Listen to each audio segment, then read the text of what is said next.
भगवान की शान में एक श्लोक है, अकृतश्चत्रो वेदा पश्यता सहस्रम धनु इदम छात्रम इदम ब्राह्मण शापादपि शरदपि। हमारी सनातन संस्कृति में 24 अवतारों की परिकल्पना है। उन 24 अवतारों में से भगवान विष्णु का जो छठा अवतार है, भगवान परशुराम जी के रूप में हमारे सामने विद्यमान है। भगवान को जब जैसा लगा, जब जैसी परिस्थितियां हुई, उन रूपों में भगवान यहाँ प्रकट हुए। उसमें से हम किसी को कमतर या किसी को श्रेष्ठतर नहीं मान सकते।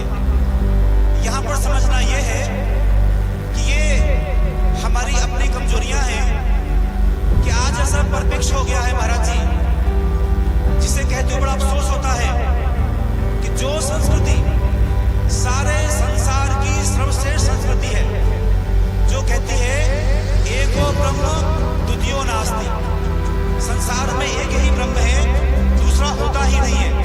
यही संस्कृति कहती है एकम सद विप्रा बहुधा वदन्ति, माने हम एक ही सत्य को विभिन्न रूपों में प्रस्तुत करते प्रकट करते हैं। इसके बाद भी जो संस्कृति संसार की सर्वश्रेष्ठ संस्कृति है, उस संस्कृति के मानने वालों के बीच जितना बिखराव आज हो गया है, उतना किसी के बीच नहीं है।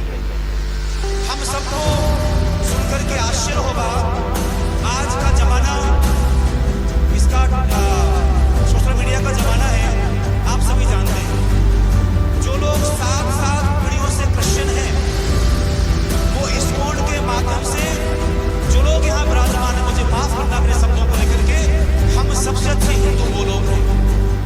उनके मस्तक पर तिलक होता है, शिखा होती है, सूत्र होता है, सारा का सारा जो अपना नियम मानते हैं।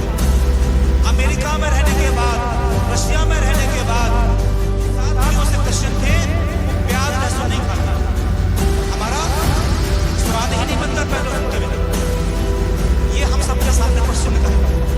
यदि हम सब चाहते हैं कि हमारी संस्कृति यहाँ जिंदा रहे, हम चाहते हैं कि मानवता बहुत चिरकाल तक संसार में बनी रहे, तो ये हम सबकी जिम्मेवारी है, जितने यहाँ लोग विराजमान हैं, कि हमारी सनातन संस्कृति का झंडा बुलंद बना रहे। इसीलिए जो हमारी स्थानीय समिति है, उसने तय किया कि भगवान परशुराम जी को आखिर कोई एक समाज उनकी पूजा क्यों करे।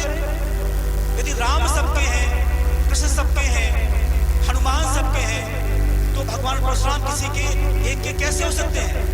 यह जो निर्णय हमारे नवाब के स्थानीय लोगों ने लिया, मैं हृदय से उनका अभिनंदन करता हूँ। महाराज जी ने उसकी प्रशंसा की है। यहाँ पर समझना यह है हम सबको कि आज हम जो यहाँ विशेष प्रयोजन से बैठे हैं, प्रथम तो मैं कहूँ आपसे, जो मुझे पूरे बोलना चाहिए था, ऐसे समस्त लोग जिस हम प्रांगण में बैठे हैं, जिन्होंने पूर्व में अपनी भूमिका यहाँ निभाई, आज वो हमारे बीच कुछ लोग हैं, कुछ लोग नहीं है, वो सबके श्री चरणों में हम सबकी ओर से हम बारंबार प्रणाम करते हैं। इसके पश्चात एक ऐसा लंबा समय आया जब हम इस मंदिर की देखरेख नहीं कर पाए, इसकी सेवा को अच्छे से नहीं कर पाए, और कुछ लोग इस देश के हमारे नगर में उठे, आगे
ऐसा रहा कि वो नहीं हो पाया।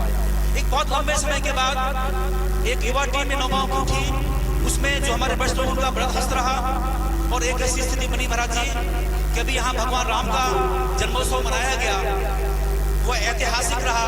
यह बात सही है, कुछ झूठा बताइए सब लोग।